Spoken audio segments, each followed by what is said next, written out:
Matius 2 ayat 1-12.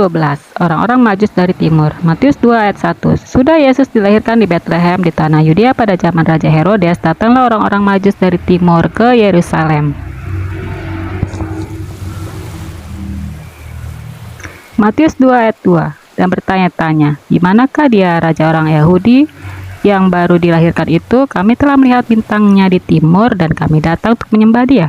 Matius 2 ayat 3. Ketika Raja Herodes mendengar hal itu, terkejutlah ia beserta seluruh Yerusalem. Matius 2 ayat 4. Maka dikumpulkannya semua imam kepala dan ahli Taurat bangsa Yahudi, lalu dimintanya keterangan dari mereka di mana Mesias akan dilahirkan. Matius 2 ayat 5. Mereka berkata kepadanya, di Betlehem, di tanah Yudea, karena demikianlah ada tertulis dalam kitab Nabi.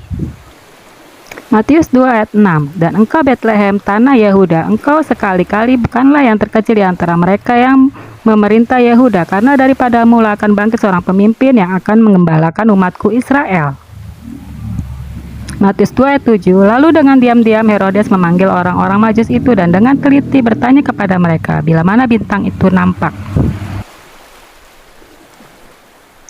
Ayat 8. Kemudian ia menyuruh mereka ke Betlehem, katanya, pergi dan selidikilah dengan seksama hal-hal mengenai anak itu, dan segera sesudah kamu menemukan dia, kabarkanlah kepadaku supaya aku pun datang menyembah dia.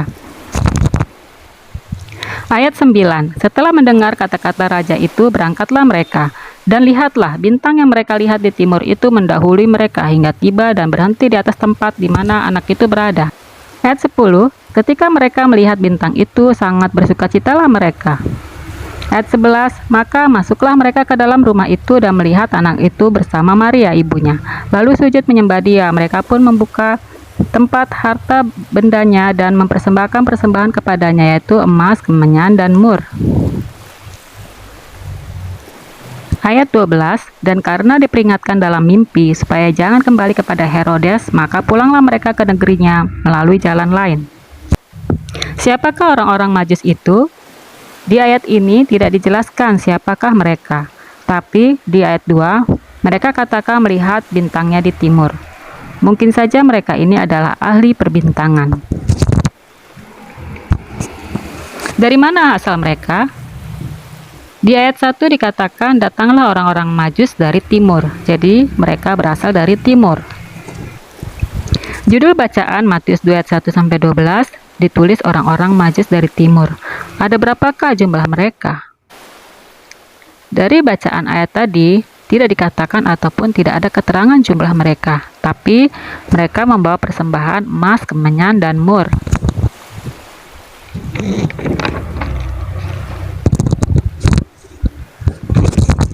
Dari persembahan yang dibawa yaitu emas, kemenyan, dan mur, berarti ada 3 jenis persembahan. Mungkin mereka berjumlah 3 orang dan masing-masing membawa 1 jenis persembahan, atau mungkin saja jumlah mereka lebih dari 3 orang. Tapi di Injil Matius tidak dijelaskan atau tidak ada keterangan berapa jumlah orang Majus tersebut. Yang saya belajar dari orang-orang Majus ini adalah mereka bersukacita ketika tahu Yesus telah lahir. Walaupun hanya melihat tanda bintang, mereka mau mencari di mana Yesus berada. Bahkan sampai bertanya kepada Raja Herodes tentang keberadaan Yesus. Dan ketika orang-orang Majus ini bertemu dengan Yesus, mereka sujud menyembah dia dan memberi persembahan emas, kemenyan, dan mur. Ketika mereka mau pulang, mereka diperingati dalam mimpi supaya jangan kembali kepada Herodes, sehingga mereka pulang ke negerinya melalui jalan lain. Dari ayat ini saya bisa mengenal orang-orang Majus ini adalah orang-orang yang cinta Tuhan, patuh dan taat pada perintah Tuhan. Mereka tidak takut dengan Herodes. Di ayat 8 dikatakan Herodes memberitahu mereka kalau Yesus ada di Betlehem dan menyuruh mereka untuk memberi kabar kepada Herodes tentang kebenaran berita kelahiran Yesus. Tapi orang-orang Majus itu hanya patuh pada perintah Tuhan melalui mimpi mereka supaya mereka jangan kembali ke Herodes. Dari persembahan yang mereka bawa yaitu emas, kemenyan, dan mur, Mereka tidak hanya memberikan hati mereka untuk Tuhan, tapi mereka juga memberikan harta yang mereka punya untuk Tuhan, untuk dipersembahkan kepada Tuhan. Selama saya menjadi orang Kristen, saya masih merasa banyak yang harus saya perbaiki. Saya tidak punya harta untuk saya persembahkan kepada Tuhan. Saya tidak punya emas ataupun barang berharga lainnya untuk saya persembahkan kepada Tuhan. Tapi saya juga masih belum memberikan hati saya 100% kepada Tuhan. Seringkali kekhawatiran saya lebih besar daripada rasa syukur saya. Tuhan itu maha besar. Tuhan maha segalanya. Tuhan maha kaya. Dan Tuhan maha sempurna.